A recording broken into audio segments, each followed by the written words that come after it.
Good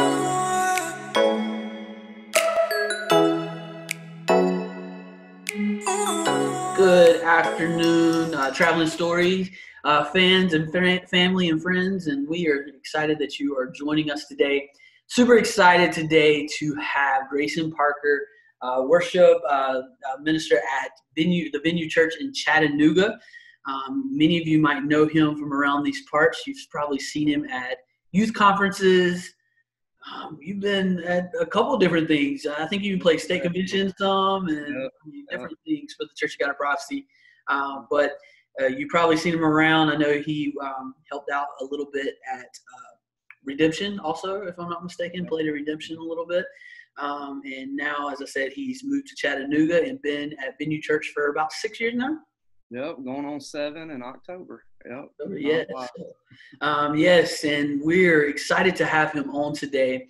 And Grayson, we always start off with our testimony because we believe that getting our story out, Traveling Story is all about getting our stories out so people far from Christ can hear them first and maybe see, hey, somebody's going through the same thing that I'm going through.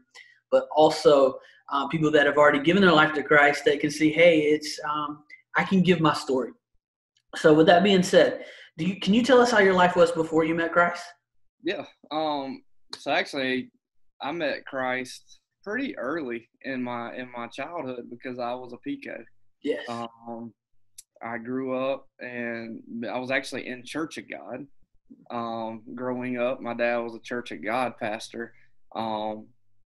And he started in Pendleton, South Carolina, which is a very small town. Yes. And then he ended up moving back to Anderson. We moved back to Anderson, and he started a church in Anderson for a while. And so I got to see like ministry and church and God even from a young age, almost to the point where like I wanted to make sure I knew God so much I would show up down to the altar like every single Sunday at like 10 years old. Yeah. Because I didn't fully understand the relationship side of Jesus. I just knew I needed to know Jesus. That's right. And now I get to heaven as if I know Jesus. And so I wasn't even more worried about the relationship. I was just making sure I knew him and I invited him into my life. And so as a kid, I would run down every single week. I think my parents were like, "Are you okay?" Like, do that. So I'm just making sure. I'm just making sure. Right. You know, like, I just want to know. I just want to make sure, you know. And so, but honestly, my relationship with him, I don't honestly think evolved until I was like in my late teens and like 18, 19. And even then, like it was still off and on. I grew up, you know, being around church so much. I loved it. I appreciate it. Honestly, I think that's the whole reason I'm in ministry today is because I got to watch the model of my parents build a church and put everything into it. And I think even though as a kid, I didn't know if that was my desire fully for my life, I always saw it and that seed was always planted. And so I think over time, the more and more I was growing up and even becoming an adult and different things, like I realized that the things that I desired were not the right things. Yes. And they were only like temporary things. And even though I would bounce around temporary to temporary almost to say like, I just always felt like there was a hole, you know, obviously there was something missing. There was something that wasn't a full desire of mine that like, you know, just where I felt like, man, I'm in it. I'm doing it. Like, I feel like I know Jesus and I feel like I'm in the right place at the right time, doing the right things. And I don't know. I just felt like I was always missing something. And so until, you know, really, honestly, I was actually at my dad's church probably off and on up until I was about 18 or 19. And I just felt like God was telling me, you actually need to like branch out. Yeah. And like, because I think this is the deal. I think like a lot of times we don't end up really moving forward in our relationship with God or in our life in general because we don't mind staying comfortable. Yes. So being around under my dad and my parents all my life, like I was just in this like, I'm a PK. Tell me what, you know, like, I'm the man, like, you know, and also too, I was just like, I just lived in off that title almost of like, well, people think I know Jesus, obviously, because I'm a pastor's kid, and people you know, and I always tried to make the right choices and never get into trouble and different things like that. But like at the end of the day, I never felt like I really knew him and I was living for him to the fullest. And so, you know, when at 18 or 19, I felt like God was saying, you know, you need to go to a different church. You need to like shake it up. You need to like get in an uncomfortable season where you don't know the people like you know the people here, and you don't know me really like you act like and think like you know me. And like, because until you get on your own, you really start, I feel like, pursuing him more than ever before, because you start to realize, wow, this being all on me ain't gonna work. Like I need him. And so I think when I was obedient in that sense at a young age to start, you know, and that's where I did. I started like trying to find a place in other ministries or churches, not necessarily just bouncing around, but like just trying to figure out what that looks like, you know, Yes. because I've gone to my parents my whole life and that's all I've ever known. And, you know, then I got connected at, you know, Redemption with Pastor Tavner, and we did Unite for a little while, for a year. And that was a thriving youth ministry there doing what it was doing. So I would say, like, honestly, from 18 on, I felt like I really started knowing God, pursuing a relationship with him and really trying to, like, grow in that relationship outside of just saying, hey, I'm Pastor's kid. Like, I Yep. know him. Y'all assume I know him. Everything's cool. I'll wear this mask and do my thing and show up every single week, but never really was feeling fulfilled in life. Yeah, And I think really, a lot of anyway. Yeah, I think a lot of times we feel like we are saved by association. Yeah, for real. Yeah, so like grandma, grandpa has gone to church their whole life, and I went with them. Then, Yep. and I've gone to the altar. I know, you know, I've heard Yep. what I'm supposed to do, and I go do those things. But I never had that encounter with God. I For just sure. have emotional experiences with God, Yep. and I know Him, Yep. but I really don't know Him. You I know, get it. I know Him by association. You know, Yep. that's like, you know, me saying, you know, me and you've talked before. We've known each other for years, Yeah. and but I've never talked to your pastor, Pastor Tavern. But I Yep. can say, well, Grayson knows him, so I know him. Yep. You know, so a lot of people, Exactly. Yeah. Yeah. For sure. a lot of people are like that with Jesus. You know, they're Yep. like, my mom knows him, my dad knows him. Yep. And growing up in church my whole life, I got really good at memorizing stories Yes, and messages, but never really like let those sink down inside my heart and in my life and applied it. that's right. You know, I would say I've heard those stories since I was in kindergarten, you know, or going to VBS or doing this. Of course, you've heard Daniel in the Lion's Den and Noah's Ark and The David. old And, felt board. Yeah. yeah, like, exactly. Like I remember, thank God we don't do that anymore. But thank God for technology. Yes, I know, right? But for real, like, and I could go back and be, oh yeah, and act like, and just kind of fit in and act like, yeah, yeah, you know, and even almost spit it back at you. But it was never like inside me, and I don't think I ever even applied it or truly believed it, because it was just something I heard all the time. And Yeah, so and it comes from familiar. got comfortable. And I think a lot of times when we get familiar, get comfortable, Yep. then we're not really pursuing it, as you said.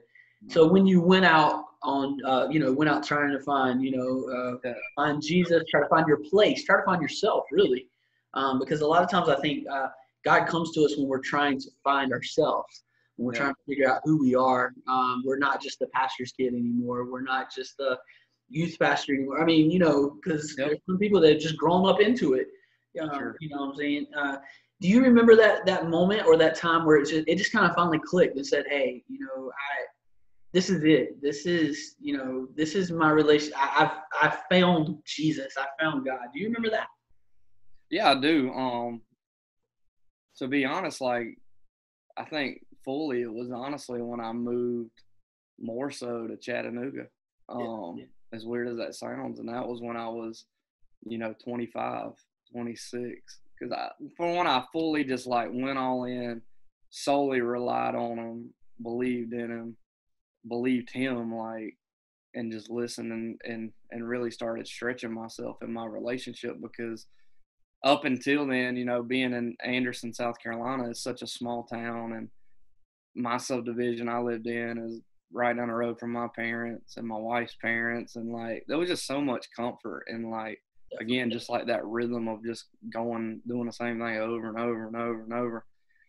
And when I moved, and I can tell you a little bit more about that and a little bit about the story of how I got to Chattanooga. But when I moved to Chattanooga, it really stretched me so much that I had to depend on him. Yes. It put me so far out there, almost like Peter walking on water, Yeah. that I'm looking at you, Jesus, like I'm needing you, I'm believing you, I'm trusting you on a whole nother level. Like I know this ain't on me, because I don't know even what I'm fully getting into and doing, and like I don't even know what you're fully wanting me to do, and like just being able to fully lean into him more than ever before. And I hate to say it, like in the sense of like, you know, because even in the natural, you don't want to only have a relationship with someone just because you need them, and you don't want that person on the other side to feel like, well, the only reason he's even pursuing me is because he just needs something. Yeah.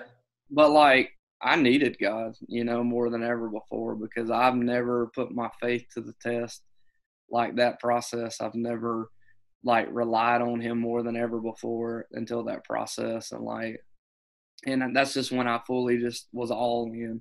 I even told my wife when we moved, I said, if we're doing this, like there's no going back. Yeah. Like he called us to do this. He's obviously, hopefully creating us to do this. Like we heard God's voice and like, we're going to do this thing. And so I think then that's when we solely relied just on him alone, because we were giving up everything, our homes, our jobs, our whatever, honestly, whatever our life has built up until that 25 years old mark. I'm literally saying, all right, done with all this, and I'm going and starting over, you know, and doing something else somewhere else that I've never been before. And so, to be honest, I think that was it, that moment. Now I know music's been a big part of your life. Yeah. Mm-hmm. Since you were young, correct? Yep. So I played drums. I started with drums. I played since I was like, honestly, in my dad's church at like 5 years old. I picked it up at a young age, fell in love with it, loved it. Honestly, it was kind of a natural thing. I used to go, when I was in Church of God before my dad was a pastor, I used to go to church and I'd bring 2 number 2 pencils with me. I'd pull out the hymnals, because Lord knows I wasn't singing. Yeah. And I would beat on those things. And I would turn around and look back at the drummer and watch what he was doing, and I would do it. And so I just fell in love with it from there. And then at 18 or so, I was playing drums again at my dad's church from 5 years old to 18. And I just felt like God was saying, hey, it's time to get off the drum kit, learn how to play guitar, start worship leading. And I was like, And I didn't know how to play guitar, but thank God for YouTube and Google and technology. I taught myself through watching videos of other people showing you how to play chords and doing stuff, and I just played and did it. And ever since then, just learned multiple instruments along the way, and love to songwrite and produce music and do different stuff like that. But yeah, I love it. I love it a lot. Yeah. So, we understand that worship is a big part of church, not just worship, the music part of it. Yep. I've heard one, I think it's Stephen Furtick, that said it brings an atmosphere of praise. It breaks up what you're going through. Yep. Another, Abram Staten, who was a past guest on here, he said that it's like the greeting. Yep. He said you can walk into a room, and if the greeting sucks, then it can change. And he says now music's not the whole thing, but if the greeting's bad, it's hard to get past it. Same way with the music part, the worship part, the singing part. And can you tell me how is that a ministry to you? How do you look at it, the music part of the ministry? Well, I mean, even if there's even any worship leaders watching this later, there's 2 things that's really clicked with me. Pastor Tamner told me one of them, and I've been realizing the other one is with worship. He told me a long time ago, he said, worship is the only thing that God can't give himself. Yes. And so the reason why it's so important is, and the reason why he loves it so much, is because he's not going to worship himself. That's right. Like, look how awesome I am and how great I am, you know, and like, but it shifts atmospheres, and it opens up, I think, the doors and the windows of heaven, and invites him into the room to only do what he can do. That's right. Um, and if he is overflowing out of us and out of our hearts, I mean, it's him, his atmosphere and his presence is what changes everything. That's right. And when we invite that into the room, and when we welcome him into the room, or even in our car or our closet or our house or whatever it's at, like, you really can feel the atmosphere and feel the room shift, and even just the presence, like of feeling down one minute, but now I'm feeling up the next minute because I feel something different, and it's not me, it's him.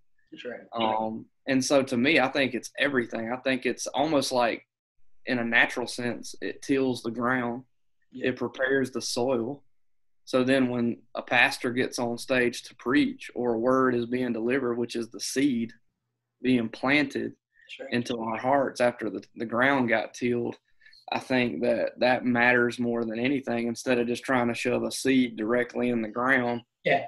And going, well, I hope that works, and you walk away. It's like, but it takes time, it takes work, it takes preparation, it takes that tilling and the watering and the fertilizing, for that seed to be planted, and to watch it grow inside people's hearts. And then I know this is the other reason why it's so important, is the enemy, which you can call him Satan, devil, Lucifer, blah blah, whatever you call him these days. I know he's got many names. You got to remember, he was a worship leader.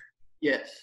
And so he knows how important worship is. He's not stupid. Like, he knows how important and what it does, what it represents, the atmosphere it created even in heaven when he led worship and praised Jesus.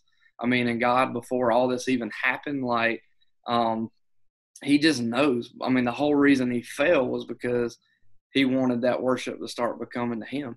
And that's the battle. Like, that's the natural battle with us these days, is making sure that we always keep the worship and focus on God and not ourselves, and that we're lifting his name up above every name, not our name or something else. And I think with social media, with audiences, with attendance, with everything going on, like, we have to realize how important it is of what we get to do, but who we're doing it for. That's right. I know we say that even in the church world, and it's like, oh yeah, I know, we're doing it for God. Yeah, cool.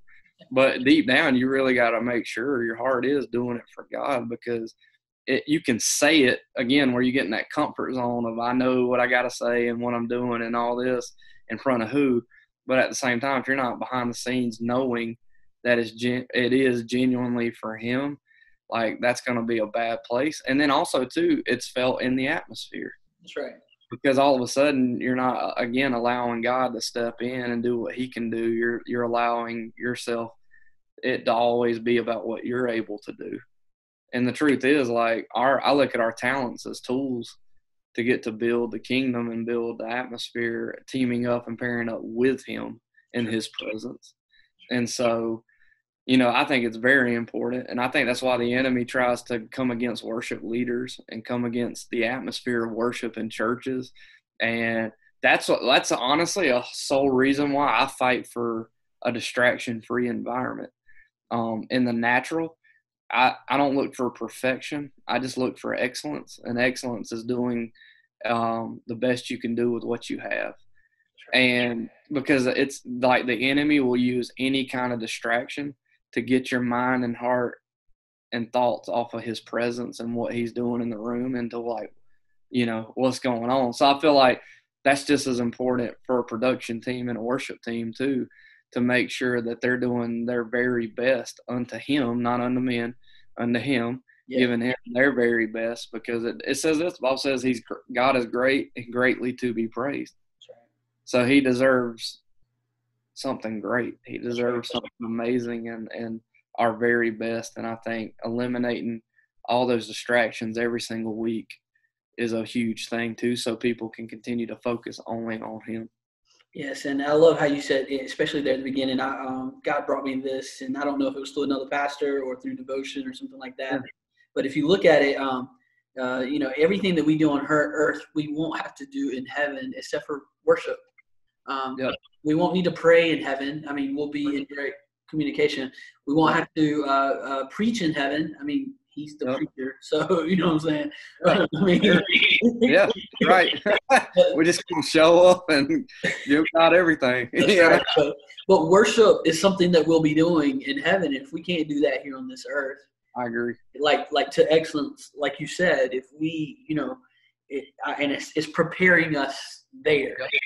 Yep. For there, and we have to make sure that mindset is we're doing this for excellence, like you said. We're not just going through the motions of our worship here on earth, or just because we like a song, or just because we like a style, or it's our chance to worship God.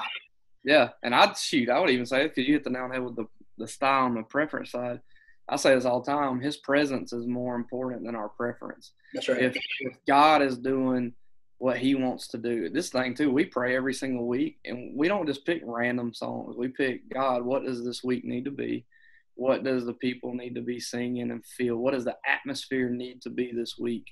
Because we understand, like, it's all about Him. Like, and it doesn't mean you can't pick songs and do whatever you do as a church and organization, but like, at the end of the day, I mean, it's all about Him being able to work, and He knows what the people need more than we do before they even show up, and He knows what's going to need to happen this coming week, or this Sunday more than we do, even as pastors prepare their messages or anything. Like, He knows. He can give us the playbook, the instruction manual, and everything, and we can rock and roll. But that's the thing: we get in, we want our preference, we want to make sure we felt good about what we did and sung, instead of just, man, did God do what He wanted to do today? Did people's lives get changed? And I think that's the thing. We got to keep that. I always say we got to keep the main thing, and like, that's Him, so. That's right. That's right. So you were talking about when you was 25, you moved up to Chattanooga to Venue Church. Yep. If people don't know anything about Venue Church in this location, Venue Church is, like I said, about 6-7 years old. And it was started by Pastor Tavern, who was at Redemption as a youth pastor. And felt the calling to go start a church, so he moved to Chattanooga. God laid it on his heart. I've seen some of the story about how God laid it on his heart to move there, and they moved there. But God has really blessed the church. I know I've seen where, if I'm not mistaken, you were put in as one of the fastest growing churches in the United States. Yep. And there's 2 locations now, started in just like a storefront, if I'm not mistaken. Yeah. And now y'all have 2 buildings that you're at. So can you tell me a little bit of the story about how, I know you were asked, if I remember right, you were asked to go, and then there was kind of a pause, but then you went. Yeah. Can you kind of tell that story a little bit? Yeah, guilty. So, I mean, me and my wife and my son Bryce, we were one of the families asked to come.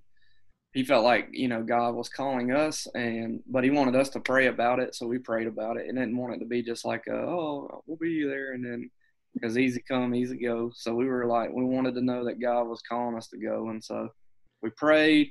We were actually talking about it this past week.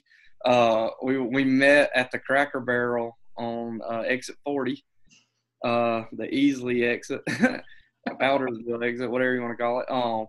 And that's when we told him, like, yeah, we felt like God really told us to go, which He did. He really did. I don't know if I've ever heard God, and my wife heard God more clearly in our lives. But of course, with everything, when you're out of that comfort zone, that's when you start flipping that natural switch sometimes. And so, like, people were moving, he moved, their family moved, and they were getting it. And as it got time for us to move, I just started, like, worrying and doubting, and, like, just all kind of stuff started running around. Emotions were all over the place. And I guess because, like, I didn't really have that great relationship with God, I didn't really have a solid thing to stand on. Even though I knew God told us, I was still all over the place. And I think, at the time, my doubting and my worrying and my conversations I was having with my wife, I think started planting that seed in her too, even though she knew that God told us to go as well. And so at the end of the day, we did end up going. I ended up feeling like super guilty about it, because I knew, and kind of shameful, and nobody put it on me but me. Like, Pastor Tavner honestly has been amazing through this whole process. He actually never gave up on us. He would call me all the time, text me all the time. I'd ignore it because I didn't have an answer, and I felt guilty. And I was like, man, I don't know what to tell him. Like, I mean, I just don't know. And being the leader that he is, like, he's such a obedient guy. Like, I knew he would help push me to be obedient, but I didn't want the push. So I was like, again, just ignoring him. And I was actually at the time flipping burgers at my dad's restaurant, and I was just doing that. And honestly, even in that season, honestly, it was almost about a half a year or so. We weren't going, and we were kind of. I was honestly being disobedient to what God wanted, and so I think in that brought a season of like just misery almost. Like, at the time, our marriage was like the worst it's ever been. We were arguing and fighting and couldn't agree on anything. Like, I didn't want Bryce to know his parents of being that, so I thought it was brilliant to almost like separate and almost lead myself into thinking like, well, maybe this ain't it. And I was literally staying over at my parents' house at the time trying to figure all this out. And I just remember I was on my parents' couch. I woke up one morning, and they have like the skylights that come into the living room or whatever. And I just kind of looked up, and I was just like, almost at this point of asking myself, and I honestly think it was even God asking, like, what are you doing? And I was even asking myself, like, what the crap am I doing right now? Like, this is stupid. Like, I'm literally sitting and sleeping on my parents' couch. I have an awesome family, an awesome opportunity to like build the kingdom and do something outside my comfort zone and something I've never got to do before. And like, I'm literally sitting here on my parents' couch being stupid. You know what I'm saying? Like, and I just called my wife and I was like, look, I need to meet you. We need to talk. And I even told her this when we got back together. I said, we got to go to Chattanooga. Our lives literally depend on it. Yeah. Like, I just knew if we didn't go, like, I don't know what's going to happen. And I didn't even want to like negotiate, debate, talk about it. I was like, we got to go. We got to go. And so I called Pastor Tavener and I just apologized. I told him, just everything. And I think he already knew where I was at and what was going on. That's why he never gave up on me, which I'm grateful for leaders that God places in our life that see something in us even when we don't, and they're willing to fight for us and never give up on us. Amen. So shout out to all the pastors out there. And so when I moved, man, like he just welcomed us, and like it was almost like God never gave up on us. He never gave up on us. And I knew that God was still in it because like we moved in less than a month. After making that decision, everything fell into place. My wife got a job. We found an apartment in Chattanooga. We ended up selling our house. Like, just everything fell into place. And I just knew, like, man, God's still in this thing. He didn't give up on me, even though I was being dumb, like, I think God of more chances, you know what I'm saying? And that grace factor was there. And that's the thing, like, we moved, we made it happen. And God made it happen, and we hit the ground running and haven't looked back ever since. And so it's been a process. It wasn't easy. But now I'm to a point now that, like, if God literally says do anything, I'll do it. I don't care how correct. Because now I've seen what obedience really does bring into your life. And even though I wasn't prepared to take that first step, at first, now that I've done it and I look back and go, that wasn't as bad as I thought, because you kind of create these natural scenarios in your head when it's out of your comfort zone. And I think that now that I've done it, it just, is the best thing ever. And I'm just radically obedient now. And I'm just grateful for that. So. Now the Venue Church, like I said, it's in Chattanooga, and you come from Pendleton, where there was, churches. I'm not sure the size, but probably the smaller size. Small. Yeah, and then going to Chattanooga and seeing the building process, and now running over, a couple thousand. I'm not sure the exact number, but how and two worship teams. to different facilities in different towns, different states, as a matter of fact, right? Yep. Yeah. Working full-time staff, probably never thought I don't know, but in my mindset, never thought it'd be full-time pastor, but full-time youth pastor or worship pastor. Yep. Seeing things that's being done, seeing the move of God like you're seeing it, being able to, and the reason why, and I don't know if Grayson knows this, but I follow Vineyard Church, and being able to help out in communities, and with food, with just just seeing the excitement of God in that community. I've seen pictures where a Vineyard Church was outside flipping signs, telling people to come, wearing, different things to show, going to the mall, passing out cards all day to invite. You see that, and you see that from a different perspective than the congregation sees, because you're behind the scenes, you're in the office, somebody else is there. Why would you believe that the blessing of God is there? What would you hold that to? I know the Pastor Tavern, but what do you see from him that caused that growth, the blessings that God has put in? Yeah, I think just the leader that he is. I think that the vision and the purpose and the calling that God's placed on his life. I think the reason why you see the church the way it is because he's that way. I mean, even today, like, we could go to the mall, we could go all over the place, and it doesn't matter who he comes into contact with. He's inviting them to church.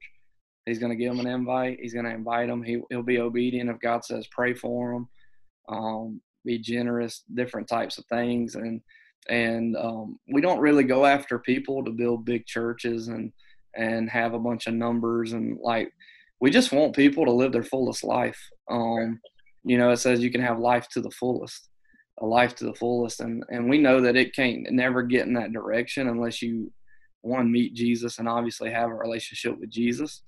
And we go for a lot of lost people, and we know lost people aren't sitting in our church. We got to go out there and get them, and we want to make heaven more crowded. We want people to experience that life on earth, that they can have now before they even get to heaven, and just, even if it's just baby steps in the right direction. And so, I mean, from day one, he was the guy out there holding the signs, like passing out the invites, doing whatever it took just to, like, see somebody raise their hand and on a Sunday, and that's honestly our mindset with everything that we do.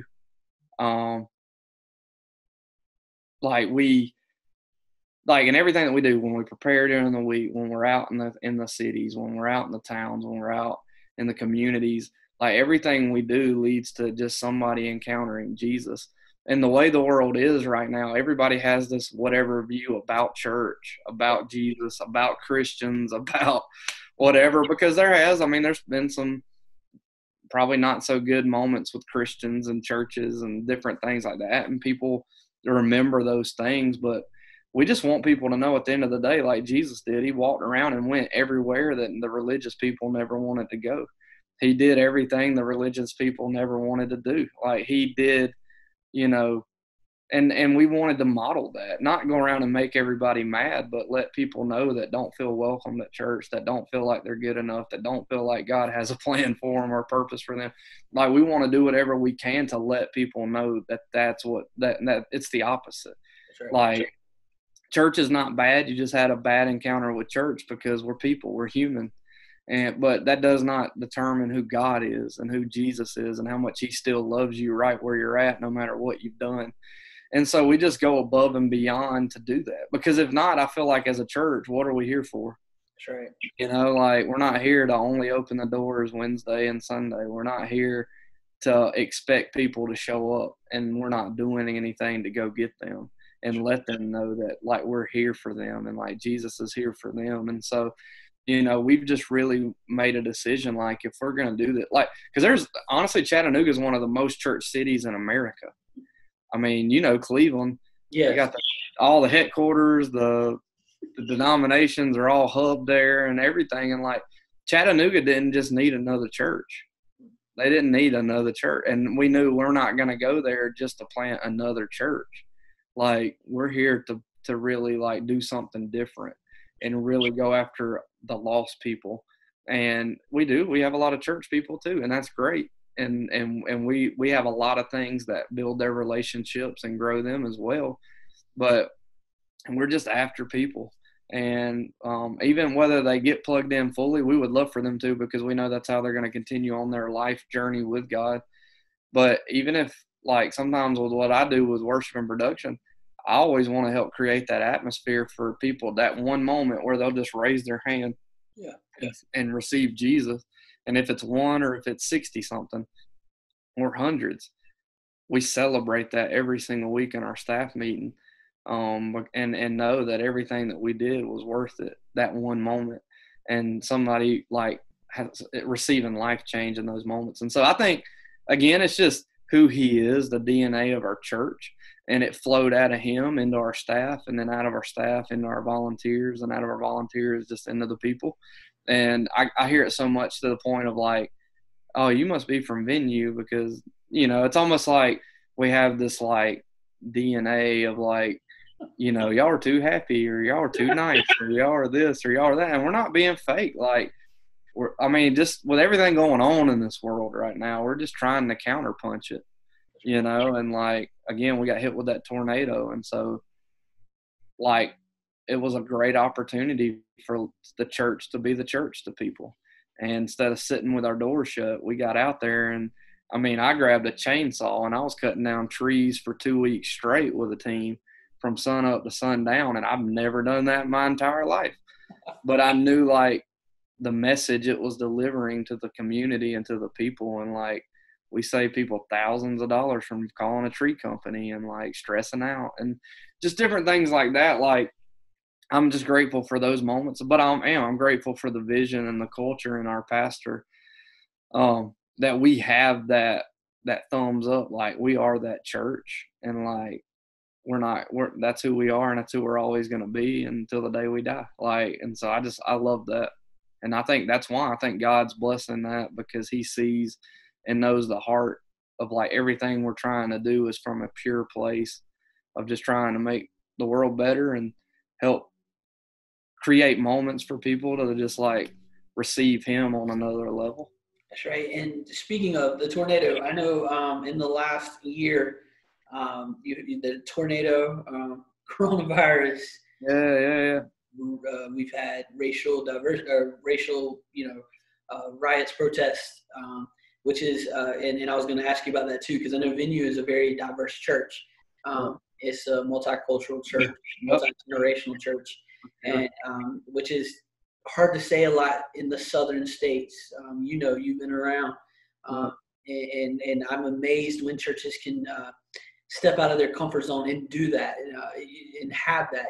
Even I know there's some leaders that want that, but it's still even hard to, even though they're pushing for it, it's still hard to achieve a multi-cultural, multi-generational church. How, and before we get back to the corona and all that, but how was that vision? And you spoke about it here just a little bit, but that vision, I guess, because of loving people no matter who they are or where they're at, I guess that causes that the effect of that is to have that multicultural church. Yes, exactly. Yeah, because I think, like, we can say it all day long that we want this and that, and preach it and whatever, but I think it's fully grasped when it's shown and led and lived out. And so we've been super intentional, always trying to live out what we're preaching and what we believe.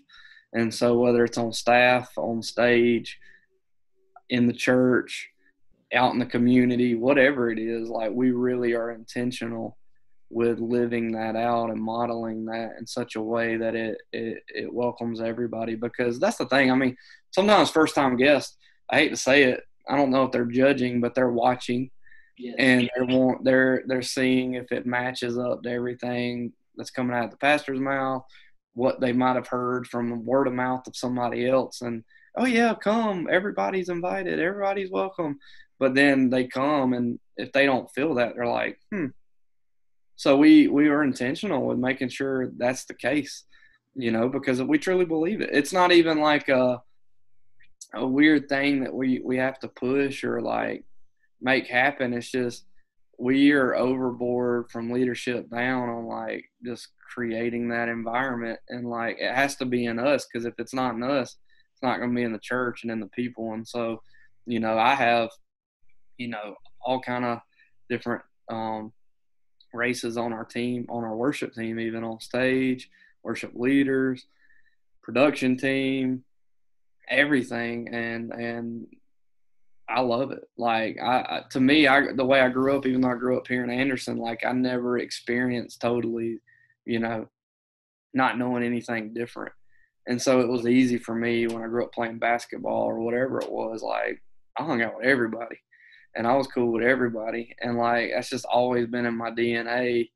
Even though the world and the different news medias and different things are portraying other things, and like so it was easy. I think same thing with Pastor, being at Redemption and Yeah. different things. It's been nothing but multicultural, and it's been amazing. And so it's been very easy for us to just be us and not have to like push it or win people over to it or anything. We were that day one. And again, I think it was just kind of like the DNA of our church. And so, but if there are churches out there that want it and maybe feel like it's a different thing, like they just got to be intentional.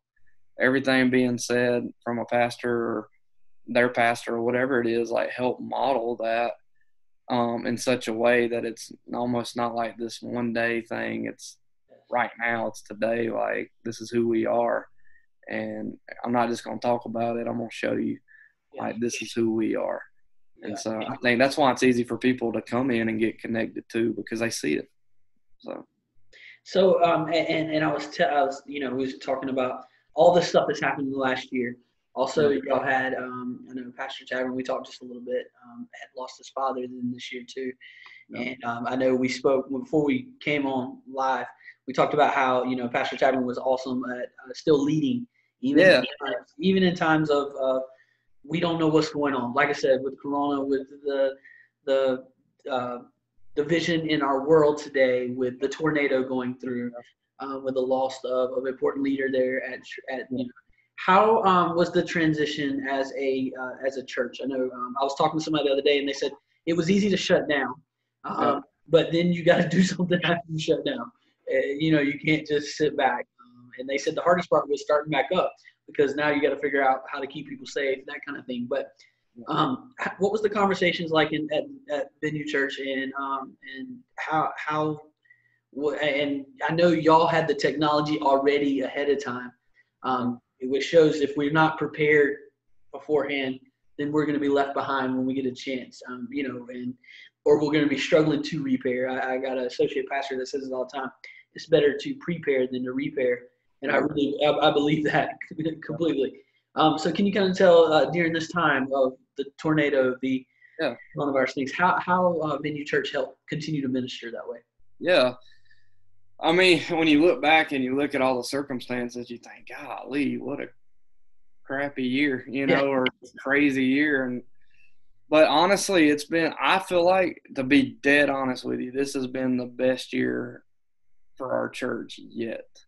And I say that because we, have never led through a pandemic before, or had our church exist during something like just life-changing as this. They've been hit with tornadoes before, but never since we've existed. And then all the other just things that have kind of come along the way. It hasn't been easy in the sense of like, it's taken a lot of natural work and labor, but this is the cool thing. It's honestly been the most fun, like enjoyable thing ever, because we actually got the opportunity to like not be a church that's only in four walls, and like really go out and be the church through the pandemic, through the tornadoes. Like I said, we got to really make a huge impact there. And then as all the other circumstances have hit, and it's been really cool because of Pastor Tavener's leadership.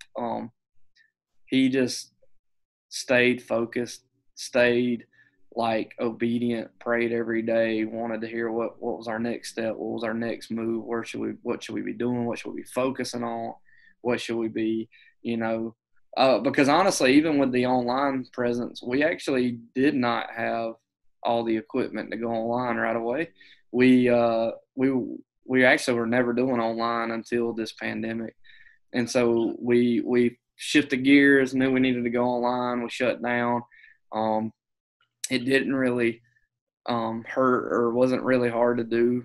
I feel like God's just really graced us through a lot of the things. And again, I don't mean it was all easy and we didn't have to have meetings and make decisions and figure things out that we've never done before or any of that. But now that I look back and how time has flown, and the half the year's already over, and everything that's happened in such a short span of time, I look back and go, wow, that wasn't as hard as we probably thought.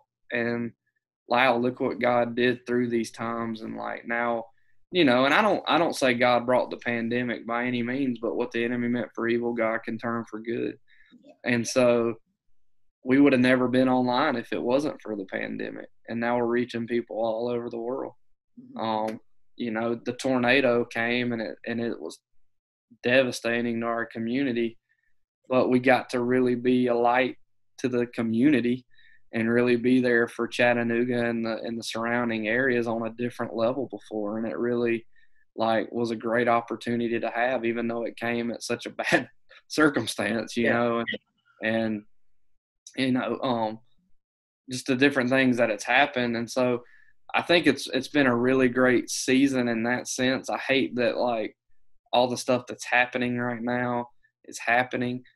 Even with all the things going on with the racial things and just the different things out there going on, Pastor Tabner's been really great about casting vision and preaching a few messages on unity and just different things going on like that we can keep our community and things in focus and really just keep the attention on Jesus, not ourselves as a church or venue or we got the opportunity, and this is the thing, man, we're just sold out to trying to to bring heaven on earth, to live the kingdom here now. And we believe in the kingdom, the kingdom message that is being preached and taught. And we know that the kingdom is the opposite of the world. And so, to be honest, we've been trying to do the opposite of everything the world's doing. Yeah. We've been trying to do and say and speak and live out and just be the opposite of everything that's going on right now. So when churches and organizations were hit with the pandemic, we've been spending money left and right. And it ain't about spending money left and right. It's we gave away $250,000 one Sunday we gave away some families that were devastated and impacted by tornadoes and everything. So we paid off a single mom's house. We bought a few cars for people. We bought a family an apartment for 1 year and fully furnished it. We gave families that were impacted by tornadoes $10,000 each. And I'm saying all that to say that's really not what anybody would even think to do right now. Yeah. But last year, and I don't even know if it was because of this, God gave Pastor Tavner a word that we were going to, for all of 2019, we were going to build leaders and save money. Build leaders and save money. So everything that we did for that whole year had to funnel through, is it going to build leaders and is it going to save money? And so when all this happened, we were ready to do what we could do for the community and the world because we saved money all of 2019.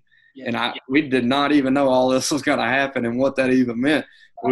Pastor Tanner was just being obedient to what God said to do. And so because of that, we were in a great financial place to really help people and not, just be a big church with a bunch of money. We were able to go spend thousands upon thousands of dollars in the community, feeding them for 2 weeks straight and doing the tree thing and doing what we did with that other money and different things like that. And we had people sending in resources that we just kept passing out and getting out. And as soon as we'd get it out, they'd send more. And it was just this overflowing thing. And so I'm just grateful that like during this time, like we got to really make that impact. I don't think we were fully ready for it, but because of some of the obedience of Pastor Tavner and the leadership, we were able to really like not shut our doors like everybody else was. And like we just hit the ground running. And so I think it's just important moving forward how we always steward our money, you know, because you never know what's going to happen. And I pray stuff that's happened this year don't happen again, but you just never know. And like, honestly, I feel like that's honestly when the community needed us more than ever. We're there every single Sunday, obviously saying, hey, we're here for you. But I think we got to really be there for them. And I think it was just super awesome. Yes. So I always ask this question again, and me and you talked about this a little bit. If you came across somebody that just gave their life to God, yep. You just prayed for them, they said, hey, you know, I've given my life to Jesus, I've had this encounter. Yep. What would be the first thing that you would tell them? What would be their next step that they would need to take after they've given their life to Jesus? Yeah. I think honestly get connected. I think two things. I think one, getting plugged in and connected to a church, and I say more so a church, a community, because we believe you can't do life alone. I think that's one of the problems with why a lot of people don't make it sometimes is because they've tried to do everything on their own, and like. And then, too, you don't really know what your next step is. But if you're surrounded by a community of people that's willing to take the next step with you, it's okay not to know what your next step is sometimes because you're not taking it alone. And so I think community is everything. And, of course, that to me is getting plugged in and connected at church, whether it's serving or just even making a commitment to show up every single week and tear the walls down that we put up to not allow people into our lives. I got this on my own. I'm independent. I've been doing this for years. You know, I've had to grind and do everything on my own to get to where I'm at. And I think that life was never created to be done alone. That's right. And so I think that is the next step because I think you'll never truly figure out what that is unless you get surrounded by a group of people that's taking those same steps with you and in the same direction as you're needing to go instead of pulling you somewhere else. So I think that's the biggest thing. And I think the other thing is just making a commitment to yourself to never walk away now from the life that you're embracing. The truth is, the only reason I'm doing what I'm doing today, the level I'm doing it on, is because I didn't quit. You know, people see, the church is 7 years old and it's done this and done that. But I've had every opportunity to be tempted to walk away when it got rough or hard or if it doesn't work out the way you thought or whatever it is in life, you know what I'm saying? Yeah. But the truth is, it's yours if you don't quit. And so now that you're embracing this life with Jesus, you can't quit now. Don't quit. Like when you start serving, you get connected to a community of people at church, like don't walk away. Don't quit. Like, people are human. Things are going to happen. It's not going to be roses and like perfect now that you do know Jesus. But the truth is, it's going to get better if you don't quit. And so I think those two things paired together, getting in a community of people to do life with, and then just making a decision like, I'm not quitting. I'm not walking away. I'm going to walk and I'm going to keep taking steps. Even if it's a baby step, one day it's a step in the right direction. And I'm not going to like walk away from what God's calling me to do. And as you do that, like, man, you're going to do – personally, like I've gotten to do things I would have never thought or imagined. And so – and the level that God's allowing me to do things on. And I'm just grateful, like he never quit on me and I'm never quitting on him.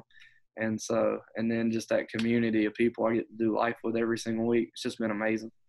So. Yes. And I love that because I think a lot of times we think after we get saved, all the issues are going to go away. All the problems are going to go away. Yeah. But that's when they usually get magnified.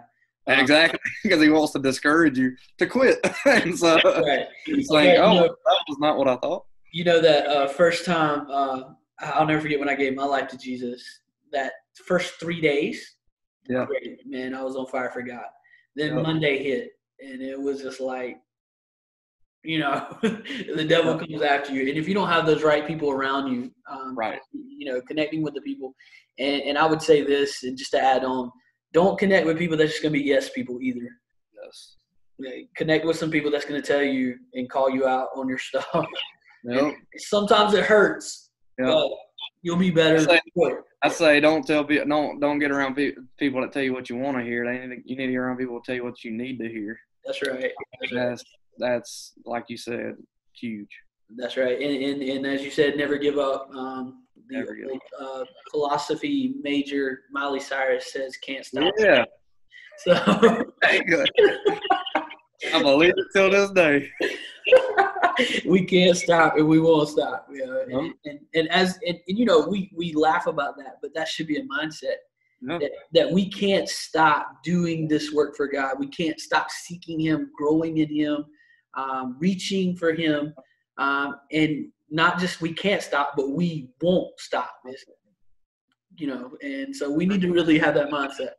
Never thought Miley Cyrus would, preach, but hey, we'll go from there.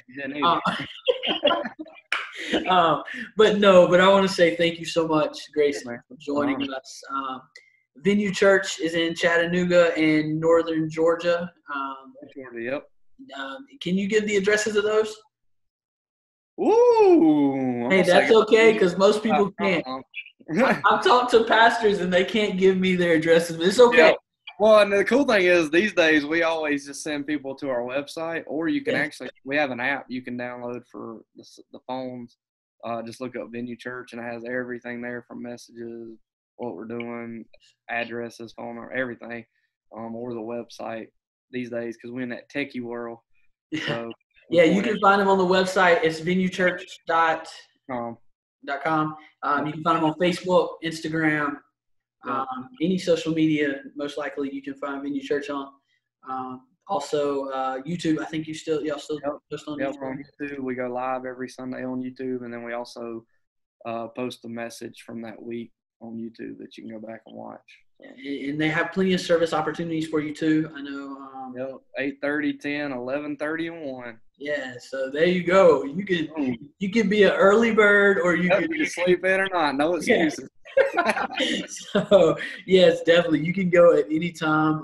I know Grayson; he'll be over there serving somewhere, probably in either behind the scenes or on the stage. So you can, but he'll wave at you. I promise you. If you come in, come hunt me down. But if you're in that area, go by and check out the Venue Church. Or, like I said, if you're not in that area, pull them up online. One of the greatest things, and like I said, I know we're ending, but I followed a video of you and your son singing You Got a Friend in Me. Yeah, Toy Story. Yes, it was really awesome and really cool, and I wish I could sing because I would do it with my son. But God did not call me that ministry. So. Okay, we got each other's back. But no, I thought it was really cool, really awesome, and it was a fun moment. Yeah, so definitely. So follow them. Trust me, every Sunday they post online.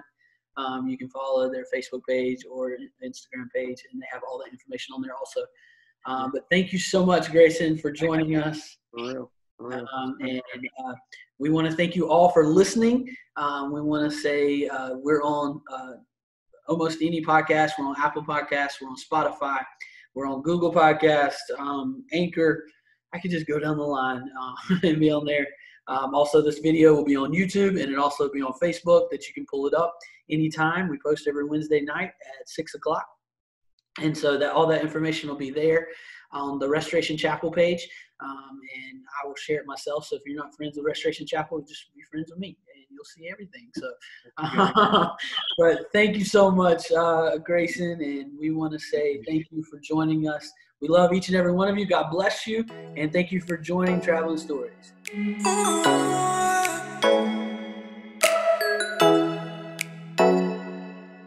Oh.